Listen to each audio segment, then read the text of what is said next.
E nós vamos conversar com jornalista, mestre e doutor em Ciências de Comunicação pela USP, professor de jornalismo na Faculdade Casper Libero em São Paulo, Camilo Vanucchi. Bom dia, Camilo. Bom dia, Glauco, tudo bem? Tudo certo.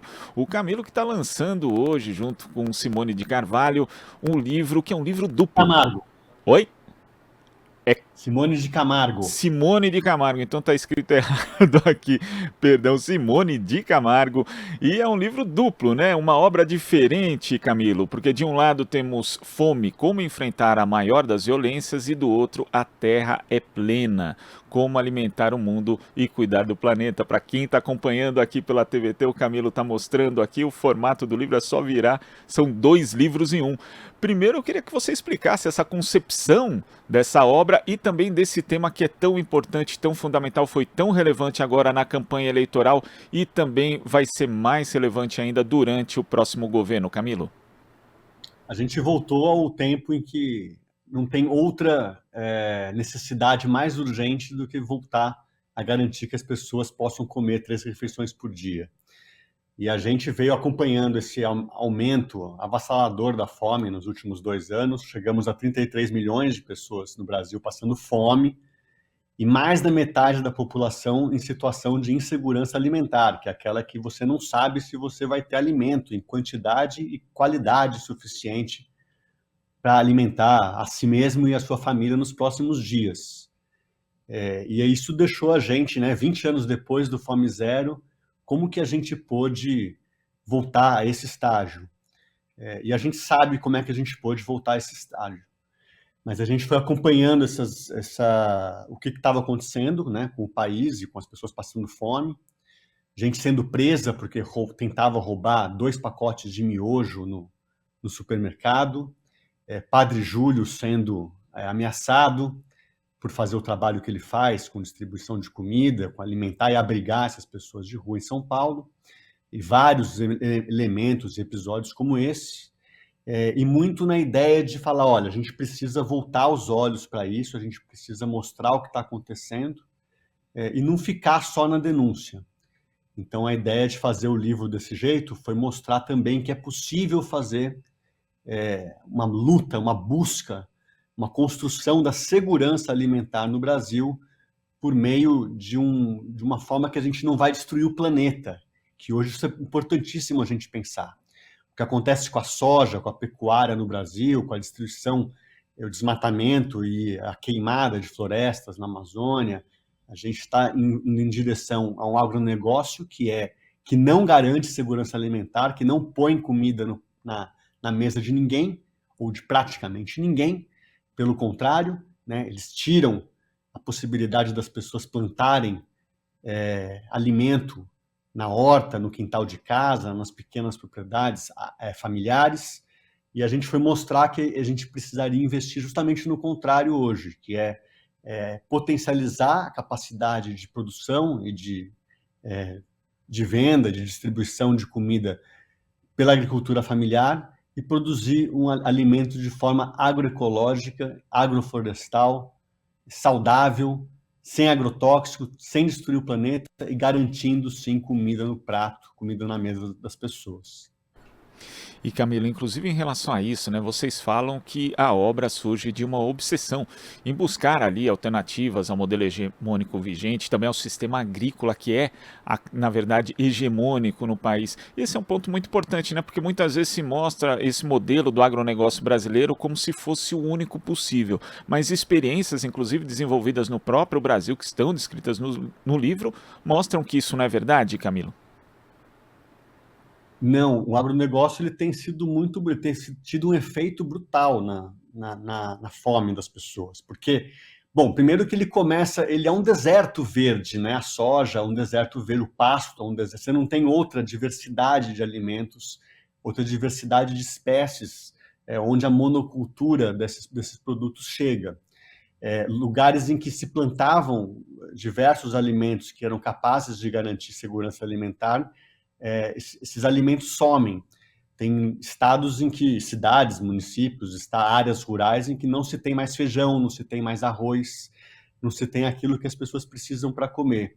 E uma diária de trabalho dos empregados, dos agricultores nessas fazendas é muito pequeno, muito baixo.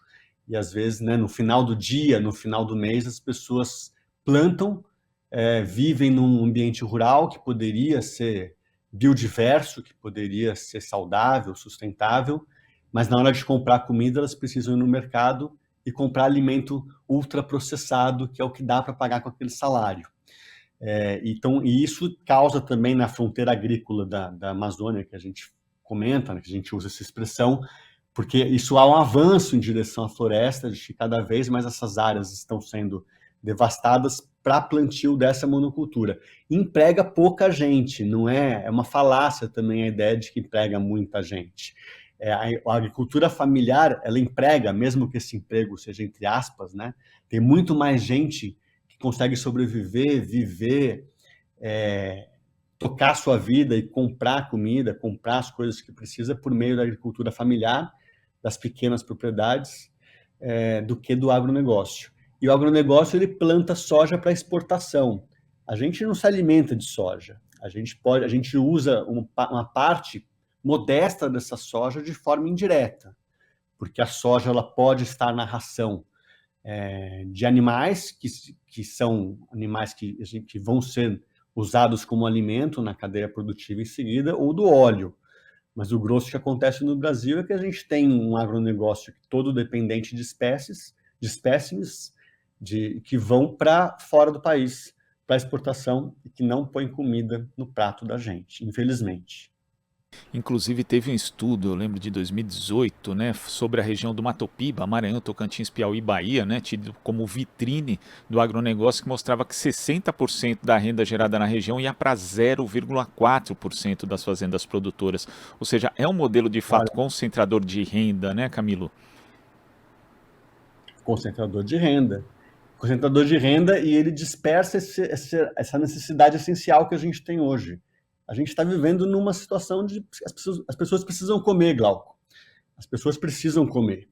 Então, quando a gente tem aquilo que seria o essencial para a produção de alimentos, feijão, arroz, milho, mandioca, batata, tubérculos, hortaliças, as pessoas precisam comer bem.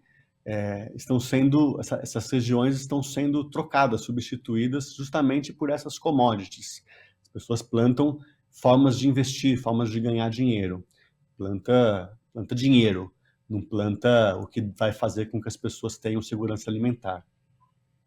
Inclusive, nesse aspecto, tem um trecho do livro até que vocês dizem o seguinte, Camilo: são muitos os agricultores no Brasil que convivem com a desnutrição e a insegurança alimentar, mesmo produzindo toneladas de alimento. Isso porque no agronegócio e arrendamentos de terra espalhados pelo país é comum os lavradores serem autônomos e trabalharem por empreitada, com diárias que no Ceará raramente ultrapassam os R$ 20. E eu li esse trecho aqui e me remeteu a uma fala do agora presidente eleito Luiz Inácio Lula da Silva no debate, falando que às vezes o entregador de aplicativo vai entregar comida, sente o cheiro da comida, mas não pode comer aquela comida, vai acabar consumindo ultraprocessado porque é mais barato, vai ali às vezes até passar por um período de fome mesmo, sem comer. Isso é algo que as pessoas também precisam ter em mente, essa desigualdade reproduzida ali no campo vai acabar também tendo seu paralelo ali na cidade grande, né, na cidade média, também no meio urbano, Camilo? É brutal, Glauco, porque essas coisas pioraram. A ideia que a gente tem do empregado que, primeiro que ele morava numa colônia, numa vila, numa casa dentro da fazenda. Ele era empregado daquela fazenda 12 meses no ano, e ele podia cultivar uma parte do terreno em volta da sua casa, fazer uma horta, plantar um tempero, plantar um alimento, plantar uma comida, uma fruta. A gente cresceu muitas vezes, muitas pessoas em muitos lugares têm essa memória desse tipo de acordo, desse tipo de configuração, capital e trabalho, digamos assim. Hoje não tem, precarizou muito a ponto disso. A pessoa não mora no lugar, ela precisa pagar uma casa, ela precisa ter um lugar para morar, que não é dentro do local da fazenda. Ela não tem mais ela não está 12 meses ali recebendo algum salário, algum emprego, ela recebe por empreitada, então na época da colheita, na época do plantio, depois fica meses sem trabalhar, E ela tem essa diária que eu estava mencionando ali, uma diária que raramente passa de R$ 20 por dia no Ceará. O que você chega no fim do dia, o que você consegue comprar por R$ 20 para alimentar você, 2, 3 filhos? O que você faz com R$ 20? Né? Então, essa é a parte brutal da história. E se você falou de impacto, acho que impactos são vários impactos. Né? O impacto, primeiro, que você tem a falta de alimentos, de produção. Muita gente plantando soja quer dizer pouca gente plantando feijão. O que acontece com o preço do feijão? O preço do feijão sobe, porque a demanda aumenta, a oferta diminui. Depois tem a ideia de que as pessoas não conseguem mais sobreviver na roça, não conseguem mais sobreviver nesse ambiente rural, elas voltam a inchar os meios urbanos, a metrópole, a cidade, os pequenos núcleos urbanos, as capitais regionais, como quando a gente via 60 anos atrás, 65 anos atrás, quando o ex-presidente Lula fez esse percurso, o mesmo percurso de vir do interior de Pernambuco, passando fome, sem ter o que comer, para vir para São Vicente, no interior de São Paulo, e depois para São Paulo em busca de uma outra oportunidade de vida. E a gente vê se repetir esse ciclo numa época em que a gente imaginava que esse ciclo estaria encerrado e que a gente não precisaria mais viver buscando essa garantia de segurança alimentar que a gente tinha conseguido superar 10 anos atrás. E Camilo, o livro também chama atenção para a lógica da competição que acaba sendo adotada ali pelas pessoas no campo, né? Que você acaba tentando apostar numa única espécie na esperança de aumentar a escala, reduzir custos para intensificar a produtividade e também ampliar a capacidade de escoamento, né? E a partir disso, né, adota-se na prática uma política de tolerância zero contra o próprio ecossistema. E quando a gente vê as práticas agroecológicas, né, pensa até, isso sempre remete ali à Aliança dos Povos da Floresta, que foi ali concebida com pessoas como Chico Mendes, Ailton Krenak, já há algumas décadas, mas que pregavam justamente o contrário da competição, né, que era a convivência harmoniosa mesmo com aquilo que a natureza dá.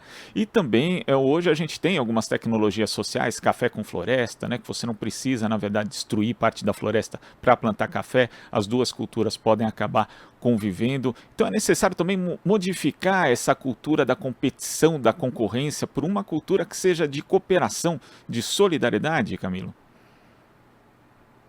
Sim, a gente está falando de sistemas, né? Não é só cooperação e solidariedade entre pessoas, mas a solidariedade e cooperação entre as espécies. Glauco, eu acho que é impressionante a gente pensar que nós, seres humanos, a gente se acostumou a falar a natureza como se fosse algo fora da gente. A gente fala como alguma coisa ali, a natureza, o contato com a natureza. Vamos ter um final de semana em contato com a natureza como se nós não fôssemos natureza. A gente se apartou, se distanciou, se dividiu. A gente fez uma cisão em que a gente não se entende mais como parte da natureza, desse conjunto de ecossistema ecológico. Com a plantação, com a agricultura, acontece a mesma coisa. Quando as pessoas fazem a ideia, esse modelo de você limpar totalmente o solo, tirar todas as ervinhas, todas as plantinhas, o solo empobrece e você precisa colocar um fertilizante para que aquele solo tenha vida e que a planta possa brotar, ser cultivada, vingar. Daí você precisa ficar colocando inseticida, fungicida, pesticida, diversas formas de sida, que são esses produtos químicos para poder garantir que as espécies invasoras, os insetos, não destruam aquela planta. Existe uma maneira, que é uma maneira tradicional, secular de fazer uma agricultura em que você não precisa de produtos químicos e você não destrói as outras espécies que habitam aquele solo. Essas coisas são integradas. Você tem outras espécies de plantas que, ao redor daquela lavoura, daquele cultivo, desempenham um papel de afugentar, de expulsar os mesmos insetos, os mesmos ervas daninhas, né, como se habituou chamar, que podem atrapalhar a vida lá, o cultivo e o vigor da planta da planta principal do sistema. Mas, sobretudo, assim, a gente viu agora muito, né, com a guerra na Ucrânia, a gente falar que está muito caro você comprar os fertilizantes, que eles vêm de fora. Gente, a gente está trazendo fertilizante de milhares de quilômetros de distância, isso não faz nenhum sentido.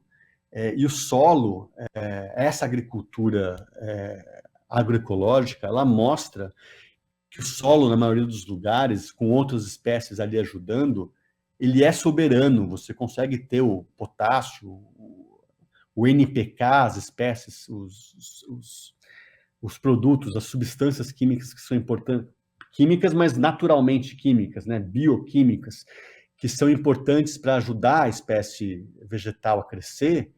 Ali mesmo, você precisa de plantas que possam favorecer que elas sejam aproveitadas, porque o que acontece é que elas não conseguem ser aproveitadas. Então, tudo isso são maneiras da gente pensar, e por isso você falou do Krenak, de outros indígenas que produzem e que elaboram nesse sentido, não que produzem alimento, mas que produzem conhecimento. Eles mostram essa necessidade de você resgatar uma integração agroecológica, agroflorestal. Você planta a floresta, você planta o alimento, a floresta ajuda o alimento ajuda a floresta também pode ser consumida com as suas castanhas, com as suas espécies que vêm de palmeiras, que vêm de os coqueiros, né, árvores que crescem junto com aquela agricultura das hortaliças, das espécies mais baixas. Então, essa integração é necessária, que a gente vai buscar, e isso é uma coisa para a gente pensar no próximo ciclo, na próxima temporada, né? Que tipo de política pública, que tipo de coisa a gente precisa buscar para que a gente não siga com fome ou fazendo uma agricultura que vai destruir o planeta e que não garante segurança alimentar para o pequeno produtor e para o trabalhador, para o agricultor. E vocês comentam justamente isso no livro, né, Camilo? Porque tirar o Brasil do mapa da fome tem esse desafio, né, de não destruir o planeta nem adoecer as pessoas e também resolver a questão da segurança alimentar. Agora, ele passa por esse problema, né? A solução dele passa por atitudes individuais e também por cobrança, né, em relação não só ao poder público, mas também às empresas. E aí eu queria que você falasse a respeito disso, né, do comer como ato político, mas também como um ato de tomada de consciência. A gente vive muito, a gente fala muito hoje no consumo consciente e precisa falar mais. Então, a gente precisa saber, a gente precisa ler rótulos, a gente precisa saber se aquela cadeia produtiva do alimento que a gente está consumindo, se ela usa agrotóxico, se ela tem trabalho escravo. São diversas coisas que a gente precisa prestar atenção para saber de onde que essa comida vem, que tipo de ação de efeito que ela causa no planeta, se ela está devastando, se ela está sendo destruidora de florestas, e se ela cuida das pessoas, se ela tem um trabalho decente para os trabalhadores, para os funcionários, para os colaboradores ou não. E aí você precisa saber se esse alimento, se ele é integral, se ele não é integral, se ele é orgânico, se ele não é orgânico. Essas classificações todas, elas precisam ter cada vez mais conhecimento. A gente precisa difundir esse tipo de conhecimento para que as pessoas possam fazer uma escolha, fazer uma opção. Entender, por exemplo, que os alimentos ultraprocessados têm uma quantidade de sódio, uma quantidade de açúcar na produção daquele alimento que não fazem bem para a saúde. Os agrotóxicos não fazem bem para a saúde. A gente veio de um período de franca liberação de agrotóxicos. 400 novos agrotóxicos liberados no Brasil só nesse último governo, que nem acabou ainda, diga-se, e que a gente precisa cuidar para que nas próximas 6 semanas não continue destruindo o Brasil e a própria segurança alimentar como veio destruindo nos últimos anos. E a gente precisa ter políticas públicas, de novo, políticas públicas que funcionavam bem e que vinham sendo destruídas, e que eu estou falando desde reforma agrária até a merenda escolar, o que as crianças vão comer na merenda escolar. A merenda escolar não pode custar, como está custando agora, cerca de 36 centavos por estudante. Quer dizer, o que a gente consegue comprar para uma criança se alimentar durante a manhã, durante a tarde, durante o período de aula dela, por 36 centavos. A gente voltou hoje no Brasil a servir bolacha seca, alimento ultraprocessado, bolacha água e sal, e outros tipos de bolacha desse tipo. Pode chamar de biscoito também, a gente abre uma exceção aqui, que a gente sabe que por esse canal chega em vários estados do Brasil, bolacha ou biscoito, e a gente precisa voltar a ter uma política em que a merenda não tem um valor maior do que esse, em que a gente consiga favorecer e estimular o alimento natural, o alimento cultivado próximo da região da escola, do município, para que esse alimento não precise trafegar quilômetros, dezenas, centenas de quilômetros, o que também atrapalha o que a gente está pensando na ideia de soberania, porque você gera carbono, você polui o ar com esse transporte via caminhão desses alimentos, e o alimento não pode ser natural, colhido na hora, colhido na véspera, colhido 2 dias antes. Você ter hortaliças, você ter legumes na alimentação. Então, é uma série, e você precisa também voltar com as políticas públicas de garantia de compra para o pequeno produtor, na agricultura familiar, nos assentamentos do MST, eles possam saber o quanto que no fim do mês ele vai conseguir vender, porque ele não pode continuar produzindo alimento saudável, biodiverso, são estruturas de agrofloresta em que ele tem colado ali um do lado do outro o alface, o abacaxi, a cenoura, os tubérculos, a batata, a abóbora, o cará, e ele não tem para onde escoar essa alimentação. Então, isso anos atrás se criou políticas que você tem a compra garantida para hospitais, para escolas, para diversas outras estruturas do próprio governo, ou por que não a gente construir políticas de compra garantida também por empresas da região, indústrias que precisam servir alimentos no bandejão para 300 funcionários, 500 funcionários, criar um sistema de que ela tenha um contrato de compra para essas famílias que produzem alimento saudável em pequenas propriedades. É uma série de uma estrutura, de uma teia, de uma cadeia de ideias, de iniciativas, de políticas, de programas que podem, no conjunto, garantir que as pessoas, inclusive as crianças, voltem a comer em quantidade, mas também e, sobretudo, em qualidade suficiente. Camilo, eu queria agradecer a sua participação aqui no Jornal Brasil Atual de hoje, mas antes de me despedir, queria que você deixasse o convite para as pessoas irem ao lançamento. É hoje, às 19 horas, também conhecido como às 7 da noite, na livraria Megafauna. Isso, é hoje o nosso lançamento em São Paulo, na Megafauna. É uma livraria que fica no Copan, que é um prédio simbólico, icônico de São Paulo. Fica na Avenida Ipiranga, número 200, no centro. E ali a gente vai ter um bate-papo hoje, pequeno, não muito extenso, para a gente poder logo festejar, comemorar e fazer a noite de autógrafos, mas a gente vai ter um bate-papo, eu com a Simone de Camargo, que escreveu o livro comigo, que é uma pessoa que produz alimento saudável no Ceará, com uma iniciativa de agrofloresta chamada Coringa, excepcional, tem várias fotos no livro, na parte final do livro, desse projeto, e a gente vai conversar hoje com o padre Júlio Lancelotti e com o José Graziano. O padre Júlio, que tem um trabalho, uma atividade excepcional de garantia de abrigo e alimento para a população em situação de rua, em São Paulo, e o José Graziano, que foi formulador do projeto Fome Zero, ainda antes do governo Lula, e foi ministro especial de Segurança Alimentar e Combate à Fome, o MESA, no começo do governo Lula, e depois a gente acompanhou a trajetória dele na FAO, que é o órgão das Nações Unidas para a segurança alimentar, a agricultura e a alimentação, e hoje está à frente do Instituto Fome Zero.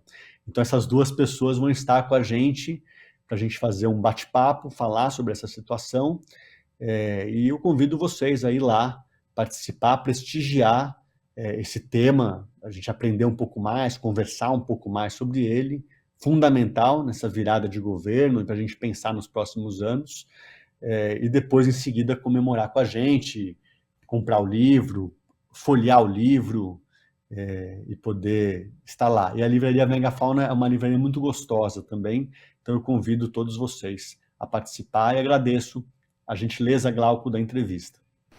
A gente que agradece, Camilo. Muito obrigado. Até a próxima. Obrigado, até.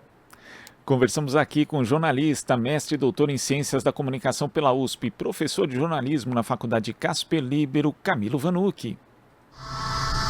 Estamos apresentando Jornal Brasil Atual. As notícias que os outros não dão.